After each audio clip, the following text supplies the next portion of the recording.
Brachydios does possess claws on its forearms that are tucked away underneath, and serve no apparent purpose in battle.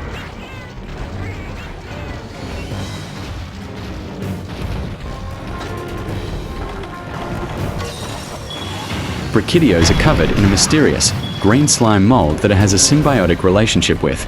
By slamming the ground or prey with its fists or horn, Brachydios can deposit a puddle of its slime mold, which, once detached from the monster's body, quickly undergoes a powerful chemical reaction and violently explodes.